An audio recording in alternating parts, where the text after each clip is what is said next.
comme je l'ai déjà signalé, nous allons commencer par les numéros 1 de la VO. Cette fois encore, ça sera assez équilibré, puisqu'il y aura 1, 2, 3 numéros Marvel, 4 numéros Marvel, un numéro d'ici, 2 numéros d'ici. Oh là, j'ai du mal. On recommence. 3 numéros Marvel, un numéro indépendant et 2 numéros d'ici. Donc ça va, plutôt équilibré, sachant qu'un numéro Marvel, en plus, c'est un crossover avec la créature de la Toei. Donc non, on est pas mal du tout. Ça va être bien. Du coup, j'en profite aussi. Je dédie cette émission donc, à notre ami Éric Legrand qui nous a quittés. Je l'ai appris il y a 5 minutes. Je suis bien, bien, bien dégoûté. Pour l'anecdote, sachez qu'il s'agissait de mon comédien préféré, que j'avais pu échanger 2 fois avec lui. J'adorais ce mec, donc voilà, ça fait un petit quelque chose. Donc, Éric, je pense fort à toi, l'ami. Bon, parlons un petit peu comics du coup. On va commencer par Supergirl, tout simplement parce que c'était le numéro que j'attendais, je pense, peut-être le plus. Pas tant par le personnage, mais plus par rapport au fait que c'était Sophie Campbell sur Supergirl. Ça me tentait bien, bien, bien. Donc avec Tamra Bonvillain en, au niveau des dessins. Alors, je vais le dire tout de suite, je l'avais un peu teasé du coup la semaine dernière. Je n'ai pas aimé. Je sais pas trop comment le dire autrement. Alors, vous l'aurez compris, j'adore Sophie Campbell. Et là, c'est vraiment la première fois que je lis quelque chose de sa part et que je suis déçu. Franchement, je pige pas. Elle est du genre à se focaliser sur les personnages et à prendre son temps pour les développer. Et là, bah, en fait, il n'y a rien. Mais vraiment rien, quoi. On enchaîne les petites scénettes sans trop de rapport les unes avec les autres, avec, franchement, bah, il faut bien l'avouer, pas mal de superficialité, mine de rien. Et même des trucs qui au final, ne semblent pas logiques, quoi. Du genre, à un moment, en fait, t'as un monstre qui sort, je crois, d'une sorte de trame. On ne sait pas d'où vient le monstre, mais admettons.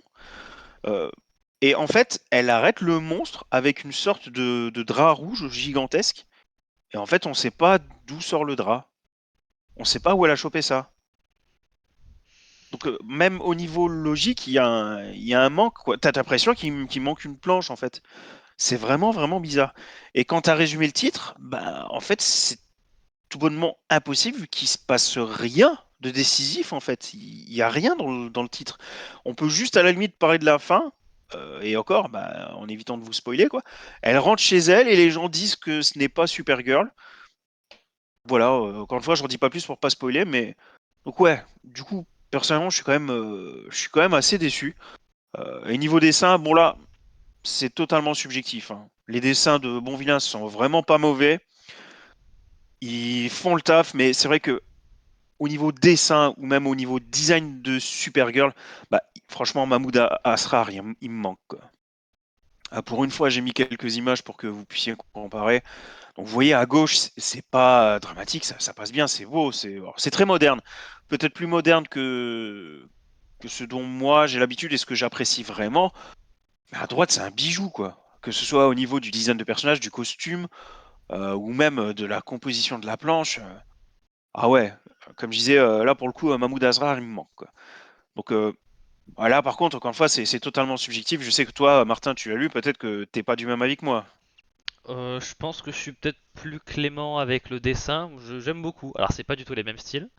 Après c'est vrai que oui, j'avais un petit peu suivi la série Supergirl, oui à l'époque où c'était ses dessins, enfin ce scénariste, tout ça. Donc j'en garde un souvenir un petit peu, voilà, un petit peu nostalgique, hein. Voilà, c'est quand je commençais à lire les titres de Superman, il y avait cette Supergirl là. Après, j'avoue, j'aime bien le design. Moi, j'aime bien ce design là de Supergirl, voilà, avec la jupe un peu classique. Enfin, les deux me vont. Donc en fait, Bah, les, il est dess- plus classique là, ouais, ouais. voilà, les deux, en fait, les deux styles me vont. Après, c'est vrai que oui, je suis d'accord sur le côté scénario. En fait, c'est comme un, pour moi, ce premier numéro de Supergirl, c'est un peu un paquet de chips. En apparence, ça, c'est très très beau, c'est très sympa, mais en fait, quand tu ouvres le paquet, c'est un peu, il y a que du vide, quoi. Il se passe pas grand chose. Donc, et t'arrives à la fin, t'es en mode ah oui, d'accord, ils font ce genre d'histoire. Bon, pourquoi pas, hein, mais Ah, j'hallucine pas, on a quand même un sentiment de vide en termes de scénario. ben en fait, je me suis retrouvé quoi, ouais, aux dernières pages, et je me suis dit ah pas passé grand chose. Et j'avais pas le côté succession de petites histoires sympas. En fait, il y avait un peu le truc où on peut me proposer plein de petites scénettes sympas, mais je sais pas, je sais pas, il manquait un truc. Je savais pas trop comment l'expliquer, mais ouais, j'ai un peu l'impression qu'on montrait un peu du filler en fait sur 15 pages, 15-20 pages, et on arrive à la fin et on est en mode. Il aurait peut-être fallu commencer dès le début comme ça aurait été peut-être plus percutant, mais bon, Et bah après, pour voilà. l'anecdote, le côté filler, c'est pas en soi, c'est pas forcément dramatique. Par exemple, tu as ce côté filler pour le titre Superman dont je vais parler tout à l'heure. Mais, euh, mais là, non. Avec sa queue. Alors, écrit par Fabian Nicieza et dessiné par Emilio Leizo. Alors, c'est le quatrième round pour Godzilla contre l'univers Marvel. Donc, après les 4 Fantastiques, Hulk et Spider-Man, c'est au tour des X-Men. Donc, les 3 autres numéros, j'en avais déjà parlé par le passé. Globalement, je disais que c'était des lectures assez faciles, mais qu'en termes de dessin, en tout cas, on était vraiment bon. Que voilà, qu'il fallait le lire vraiment en mode détente et pas plus. Et finalement, pour les X-Men, ça sera un peu la même chose. Et pour rappel, donc après ça, il ne restera donc plus que Godzilla versus Avengers, Godzilla versus Thor et une mini-série Godzilla Destroys the Marvel Universe. J'ai fait une news qui annonçait le numéro 2 pour août, donc en toute logique, le premier numéro est pour juillet. On s'en approche à grands pas. Alors, pour ce nouveau one-shot, euh, que dire? Bon, déjà, on est plus sur du Sentai. Là, j'avais plus l'impression de voir du Power Rangers que du X-Men, avec la fusion des personnages et le combat de géant final. J'avais l'impression qu'il manquait vraiment que le gros méca de fin. Ah bah non, parce que en plus, il y en a un aussi. Non, plus sérieusement, à titre tout à fait personnel, vraiment à titre tout à fait personnel, hein, c'est typiquement tout ce que je déteste. Alors, du coup, heureusement que les observations de Charles te ramènent un peu du côté X-Men de la Force où tu as vraiment l'impression d'être devant un comics. Euh, parce que voilà, sinon c'était un peu compliqué. Alors le fait que Godzilla soit seul, qu'il attaque de manière raisonnée, et donc que Godzilla est sans doute une créature raisonnable, donc ça aussi c'est grâce à Charles, ça te ramène encore une fois le personnage un peu du côté X-Men, ça c'était bien. Et vraiment sans Charles, tu serais même pas sûr de lire du X-Men au final. Bon, par contre, cette fois, le titre ne finit pas en eau de boudin. Godzilla a une mission, il fait sa mission et il repart. Donc c'est un peu plus logique que les autres one-shots où je disais, notamment dans les 2 premiers one-shots, où je disais que le combat de Godzilla s'arrête un peu de manière beaucoup trop facile, quoi, que ça tombe un peu comme un cheveu sur la soupe. Je trouvais que c'était dommage. Là, au moins, tu as un argument, il fait sa mission, il se casse. Logique. Niveau dessin, de nouveau, rien à redire. Comme pour tous les autres one-shots, c'est du bon. Même si dans les faits, c'est peut-être les dessins que j'ai le moins aimé jusque-là, mais ce qui ne veut pas dire que c'était mauvais.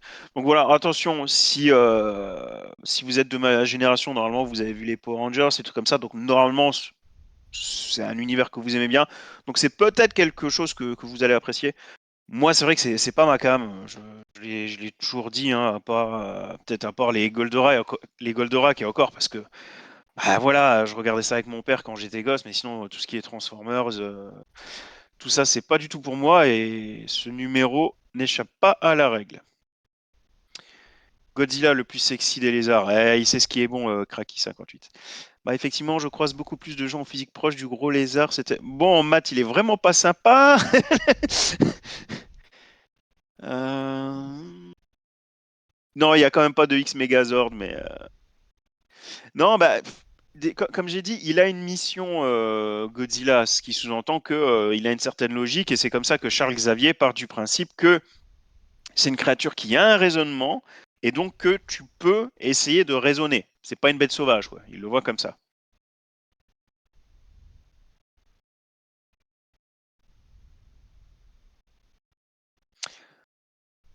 Deuxième titre Godzilla, le dernier. Cette fois, ça sera du côté IDW de la Force, donc ça sera un titre indépendant, écrit par Frank Thierry et dessiné par Angel Hernandez.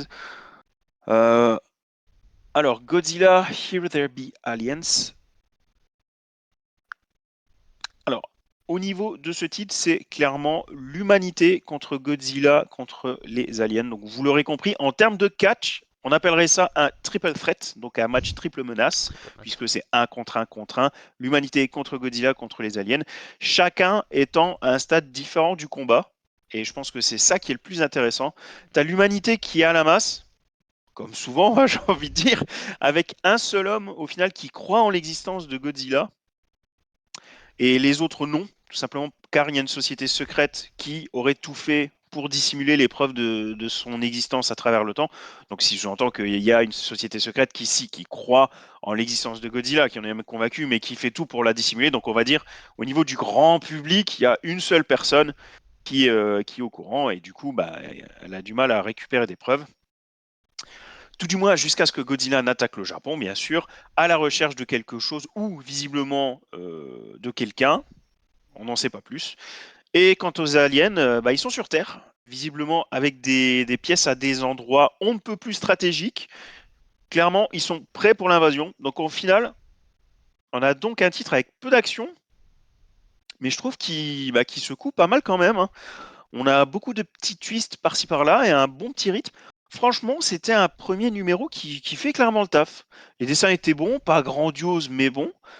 Clairement, si IDW ne merde pas, il y a moyen pour eux d'avoir une bonne petite série. Franchement, je suis plutôt confiant. Le fait qu'il y ait encore une fois trois entités qui se livrent à une bataille, mais le fait qu'ils soient encore une fois tous les trois à un stade de développement différent, ouais, franchement, ouais, je suis curieux. En combien de numéros? Je sais pas si c'est une série régulière ou une série limitée. C'est une excellente question. Ah, ça sent la série limitée quand même. Après, l'humanité a peut-être une chance de remporter le combat parce que n'oublions pas, si c'est un triple menace, il n'y a pas de disqualification. L'humanité peut utiliser une chaise. Ah, exactement. Et puis après, tu peux faire un 2 contre un suivant qui domine. Voilà. Alors, qui est heal, qui est face? Bonne question. Bonne question.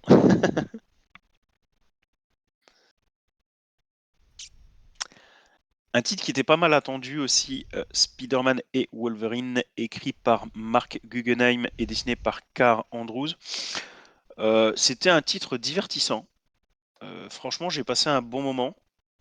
En fait, je dirais même que j'ai ri deux, trois fois. Alors, j'étais pas mort de rire, mais je me suis surpris, ouais, à rire deux, trois fois. J'y croyais pas, mais bon, en fait, c'était drôle, quoi. C'est sorti de nulle part. Ça m'a fait rire. Et puis, tu as pas mal de revisites de titres connus, quoi. Tu as une revisite de la dernière chasse de Kraven, de la mort de Gwen Stacy, mais avec Wolverine à la place de Spider-Man. Franchement, c'est bien foutu, quoi. Encore une fois, c'est plutôt drôle. Bon, rien de plus, hein, c'est le seul principe du buddy movie, quoi. C'est le bot qui font la bagarre contre les méchants, tu rigoles et c'est réglé. C'est vraiment l'ambiance qui est recherchée, il n'y a rien de nouveau. Bah voilà, Kraki le dit, c'est vu et revu. Rien de nouveau, c'est juste que c'est juste que niveau divertissement, ça fait le taf, quoi. Côté partie graphique, c'est pas dégueu, mais c'est vrai que c'est assez bizarre. En fait, il y a une petite ambiance années 90. Il y a beaucoup, beaucoup de muscles. Et même le visage, les mimiques ou les poils de Wolverine me font penser à vraiment à d'anciens dessins.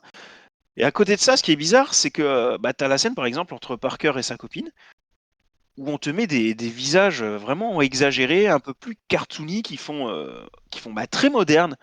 Du coup, tu as un peu cette rupture graphique qui peut arriver un peu d'une case à l'autre. C'est assez bizarre, mais ouais, c'est clairement pas un carton rouge, c'est pourquoi pas. Voilà.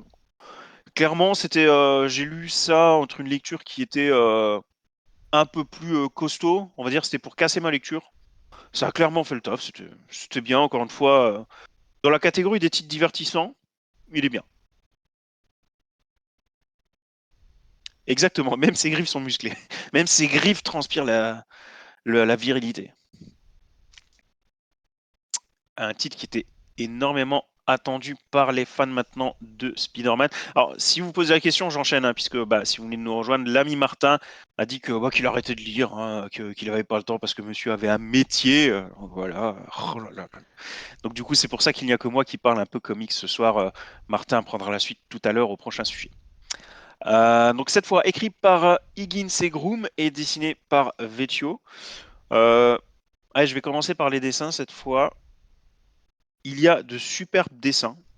il y a une superbe mise en scène avec notamment des premières planches qui font un parallèle avec d'un côté la vie de Peter Parker et de l'autre côté la vie de Brock. Et au milieu, tu as une phrase en fait qui va décrire une situation et qui s'adapte à chaque fois parfaitement aux deux. Donc du coup, c'est pile au milieu avec à droite la bulle qui est plus noire et à gauche, là où il y a Spider-Man qui est plus blanche. C'est vraiment bien foutu, c'était plutôt bien trouvé. Et puis bah, le descriptif correspondait à chaque fois parfaitement aux deux personnages. Donc ça, pour le coup, c'était plutôt cool. Donc voilà. Au niveau du récit, c'était ça. Il va y avoir. Alors, c'était qui? C'était Kraki, c'est ça? Kraki qui disait qu'il y avait du vu et du revu pour Wolverine et Spider-Man. Alors, je sais pas ce qu'il va dire de ça parce que clairement, je pense que au niveau du synopsis, ça va sûrement vous rappeler des choses. Au niveau du synopsis, il y a deux entités qui sont WebArt du côté des Spider-Man, et HiveMind du côté donc des symbiotes, qui sont qui se font un peu la guerre, quoi, qui n'arrivent pas à savoir laquelle va l'emporter sur l'autre.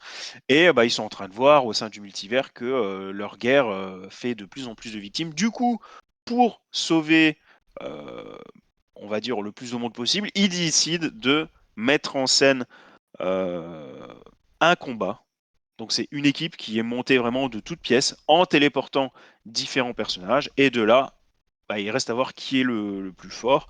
Et donc, tu as des sortes de défis qui sont mis en place. Tu as 5 Spider-Man et 5 symbiotes. Et après, on voit ce qui se passe. Donc, je pense que vous avez deviné, on est franchement en mode Battle World, en mode Secret Wars. Le principe, il est vraiment basé là-dessus, hein. Alors, au niveau des fameux défis qui doivent essayer de remporter. Donc il y en a trois. Là, on connaît du coup quel est le premier des trois. Donc ils doivent traverser une jungle et aller dans un temple qui est de l'autre côté de la jungle et aller, je crois, toucher genre le pilier principal. Réfléchissez pas trop. À peu de choses près, c'est le principe de la capture de drapeau. C'est aussi simple que ça. Les personnages choisis sont plutôt cool. Il y a pas mal d'actions. Et puis il y a quand même des dilemmes qui sont mis en place. C'est un peu comme la scène des bateaux pour The Dark Knight où clairement si tu fais rien, bah t'es foutu, mais si tu fais quelque chose, bah tu tues plein de gens, puisque bah en gros si les Spider-Man gagnent, tous les symbiotes vont être éliminés, et le Hive Mind il sera détruit. À l'inverse, si les symbiotes gagnent, tous les Spider-Man seront détruits, et le Web Art sera éliminé à son tour. Euh, donc voilà, sur le principe, c'est un titre qui n'a rien de nouveau, mais qui, dans l'exécution, en fait, est pas si mal. Franchement, c'était plutôt cool. Encore une fois, rien de révolutionnaire, mais c'était chouette. Et puis, Spider-Verse oblige, franchement, ça virevolte dans tous les sens. C'est un titre bien dynamique. Ouais, ça donne envie de voir la suite. Clairement, j'étais plutôt satisfait. Là, je vous ai mis une image en pleine forêt. Vous pouvez voir du coup donc Spider-Man qui essaie de retenir le camp adverse, tandis que les autres personnages de la team Spider-Man essaient de tracer. Puis t'as presque un côté, la limite, Naruto, en mode on court dans la forêt avec bah, les ennemis qui tentent des embuscades, etc. Non, franchement, c'était chouette. C'était chouette. Et puis il y a un petit élément de suspense, en fait, puisque bah, si vous comptez bien, il y a un 2 3 4 5 représentants pour les Spider-Man, mais au niveau des symbiotes, il y en a un 2 3 4 puisque tu as un homme qui ressemble plus à un homme qu'à un symbiote d'ailleurs, qui dit clairement qu'il ne se sent pas concerné par le combat, et du coup, il ne participe pas.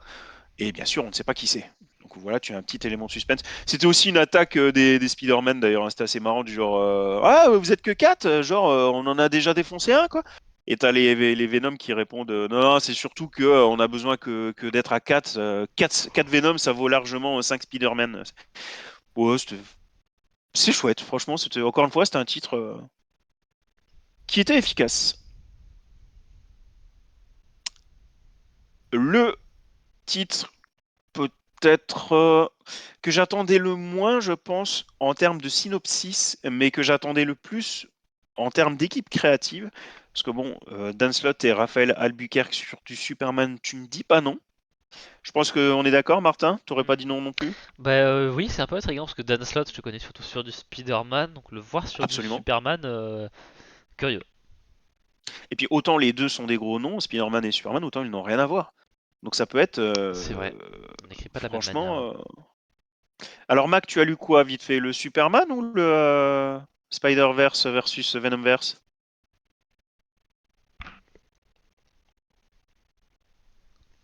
Alors le Superman. Oh! Ah bon?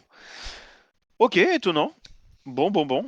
Bah écoute, n'hésite pas à dire ce que t'as pas aimé dans le chat. En attendant, bah, je vais donner mon avis, puis après je lirai le tien, comme ça on va pouvoir comparer.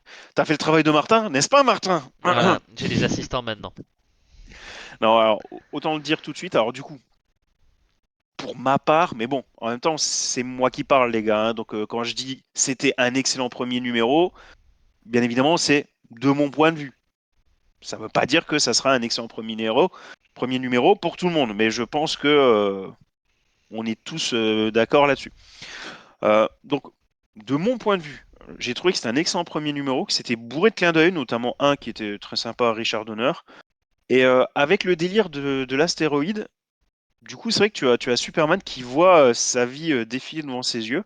Tu as beaucoup de planches qui sont liées à des flashbacks, son arrivée sur Terre, son époque Smallville, ses, ses parents, même sa mort hein, face à Doomsday lors de Death of Superman. Et tu fais vraiment un voyage dans l'univers de Superman avec ses planches, donc des planches de Raphaël Albuquerque, hein, rappelons-le quand même. Et tu as notamment une case très cool avec un échange magique avec son père, donc avec Jonathan, qui était vraiment vraiment chouette, où tu as Clark qui dit alors Ma et toi, vous vouliez que je porte ces lunettes? Et tu vois donc Clark avec les lunettes, et tu as derrière, tu as Jonathan qui le tient tu sais, avec les mains sur les épaules en mode mon fiston, tu sais, limite fier de toi. Donc, encore une fois, tu as Clark qui dit alors, Ma et toi, vous vouliez que je porte ces lunettes? C'est pour cacher qui je suis vraiment. Et là, tu as Jonathan qui répond, qui dit non, non, non, justement, c'est pour qu'il puisse te voir pour qui tu es vraiment, mon fils, pour qu'il te voie au-delà de tes pouvoirs. Alors, bien sûr, à l'origine, les lunettes, c'est pas pour ça. À l'origine, les lunettes, c'est vraiment un déguisement. Mais ce petit réajustement avec le discours très humain, j'ai trouvé ça chouette. J'ai trouvé ça vraiment, vraiment cool. Franchement, j'ai adoré. Et ils rebondissent après là-dessus sur le fait que bah, Superman qui dit bah, que Papa Kent, il avait raison. Que Lois Lane, quand elle a vu Clark avec lunettes, entre guillemets, elle a vu vraiment qui il était. Elle est tombée amoureuse de cette personne avant de tomber. Elle était tout autant amoureuse de cette facette, on va dire, que du côté solaire et super pouvoir donc de Superman. Euh, donc ouais, c'était chouette. Et tu as cette approche tout au long du titre, hein, cette approche assez humaine. Donc notamment quand Superman tend un billet à une jeune fille qui compose des chansons dans un parc, et Superman, il lui dit un truc du genre j'entends toutes les chansons qui sortent. Je tiens à te dire que j'ai vraiment beaucoup aimé la tienne. J'espère que tu en feras d'autres. Et il lui tend un billet où il la met dans le truc pour mettre les pièces et les billets. C'était touchant, c'était chouette quoi, et la gamine était super contente. Donc franchement, c'était pour ma part de nouveau, c'était un très bon titre. Limite, Slot aurait pu en faire un one shot en enlevant le twist final en se contentant d'un happy end, donc avec le réveil de Clark. Et puis bah les dessins de Raphaël Albuquerque, bah, encore une fois, bah, c'est Albuquerque quoi, ou what else comme on dit. Euh, ouais, j'étais vraiment vraiment satisfait. Alors après, je peux pas.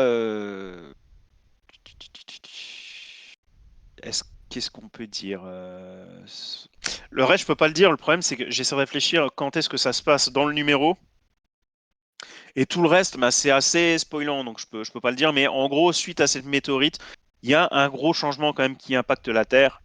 Et un gros changement pour Superman. Un pouvoir, en fait, qui va se déclencher. Et qui va sous-entendre la disparition aussi d'une faiblesse. J'en dis pas plus, histoire de ne pas spoiler. Ça serait un petit peu dommage, mais j'ai l'impression que Dan Slott mise pas mal sur ça. Je dois avouer que moi, je le prends comme un plus. C'est clairement pas ça qui m'intrigue et qui me donne envie de lire la suite. C'est vraiment tout ce que j'ai dit avant et l'approche extrêmement humaine du titre qui moi, m'a accroché, quoi, pour le coup. Alors, pour les autres, qu'est-ce qu'il nous dit de beau? Donc, j'aime pas l'idée du flash forward. Ah bah faut voir, oui, il y a de grandes chances qu'on rebondisse un peu là-dessus, mais pour l'instant, une formule illimitée genre Netflix pour lire mes comics, ça existe. Je ne sais pas, Kraki, je suis désolé. La cover, désolé, mais sup une sale tronche, on dirait une créature porcine de Star Wars. Alors le fan de Star Wars, c'est Martin, il va pouvoir trancher. Oui, bon, là je peux le dire, c'est vrai qu'on a fait mieux quand même en termes de visage. Ouais. On est Écoute les toujours en Gamorreans, ouais. Infinite. Non, Infinite, c'est derrière nous, il me semble. Après, pour ce titre-là, clairement, je pense surtout que c'est un titre à part fait pour le Summer of Superman, comme pas mal de titres de Summer of Superman, même si ça n'a pas été officialisé par DC Comics. Pour moi, il est évident que les titres n'auront pas de grosses répercussions sur les autres titres. Par exemple, le fameux twist là en fin de numéro, pour moi, il est impossible qu'ils mettent ça en place sur les autres titres. Il y a trop de répercussions et j'ai envie de dire pour pas grand-chose. Mais après, je peux être surpris. Mais après, le changement est tellement gros que je pense que si vraiment il avait été impactant, il l'aurait teasé auparavant au DC Comics. J'apprécie pas trop le Summer of Superman. Alors clairement, c'est du Superman différent, hein. Je peux comprendre qu'on soit pas fan. Moi-même, je peux pas vraiment dire que je m'y retrouve, mais c'est un peu ça aussi qui me plaît au final. C'est proposer quelque chose de différent, c'est de me prendre un peu au contre-pied. En contre-pied, je dis pas non. Surprends-moi d'ici, surprends-moi pour une fois. On n'arrête pas de dire depuis tout à l'heure c'est du vu, il est déjà revu. Ah, pour le coup, Summer of Superman. Hmm. Ah, bah, c'est pas déjà vu, hein. Non, mais Matt, bon. Je suis en train de penser au truc Ah non, genre. mais pour moi, ça va être du hors continuité, Mac, hein, je pense. Ouais. Je crois que je sais que je suis en train de penser à la question là pour lire des comics de manière illimitée. Je sais que du côté de chez DC, je crois qu'il y a DC Infinite, mais je crois que c'est qu'aux US. Je crois qu'en France, il n'y a pas de catalogue sur lequel tu peux t'abonner et lire tes scans comme ça. Il me semble que c'est ils font un VPN ou un truc comme ça quoi. Ou sinon, Ah, moi, ah ça. oui, légal parce que j'allais dire il y a des sites, mais bon, hein, bon, hein, bon. Bah, en légal, franchement, ça me dit Non, que dalle. légal, ouais, je sais qu'aux US ça existe, mais en France, compliqué quoi. Enfin, Urbain, on tu n'a me diras, pas. en illégal, on s'y connaît pas non plus, hein. Oui, bien sûr. C'est quoi illégal? Je sais pas ce que ça veut dire. Exactement, nous ne connaissons pas ce terme.